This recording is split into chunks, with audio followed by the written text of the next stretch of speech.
Hello guys, ഇന്ന് ഞാൻ പോകുന്നത് ഒരു പള്ളിയിലേക്കാണ്. നമ്മുടെ മനസ്സൊക്കെ ഇടയ്ക്ക് ടയേർഡാകുമ്പോൾ നമുക്ക് ഒറ്റയ്ക്കൊക്കെ പോയിരിക്കാൻ ഇഷ്ടമുള്ള സ്ഥലങ്ങളുണ്ടാവും അല്ലേ? അതേപോലെ അട്ടപ്പാടിയിലുള്ളവർക്ക് പോയിരിക്കാൻ പറ്റിയൊരു സ്ഥലമാണ്, ഒരു പള്ളിയാണ് കേട്ടോ, റൂഹ മൗണ്ട് എന്ന് പറയുന്നത്. ഇങ്ങനെ കുടിൽ പോലത്തെ ഒരു പള്ളിയാണ്. പോകുന്ന വഴി തന്നെ നമുക്ക് ഭയങ്കര പോസിറ്റീവ് നൽകുന്ന വഴികളാണ് കേട്ടോ. നിങ്ങൾക്ക് കാണുമ്പോൾ തന്നെ മനസ്സിലാവും.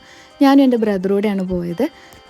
ഞങ്ങൾ അവിടെ പോയി കുറേ നേരം ഇരുന്ന് അവിടുത്തെ അച്ഛനെയൊക്കെ കണ്ട് സംസാരിച്ച് തിരിച്ചു പോവുകയാണേ. വീഡിയോ ഇഷ്ടപ്പെട്ടാൽ ലൈക്ക് ചെയ്യാനും ഷെയർ ചെയ്യാനും സബ്സ്ക്രൈബ് ചെയ്യാനും മറക്കല്ലേ.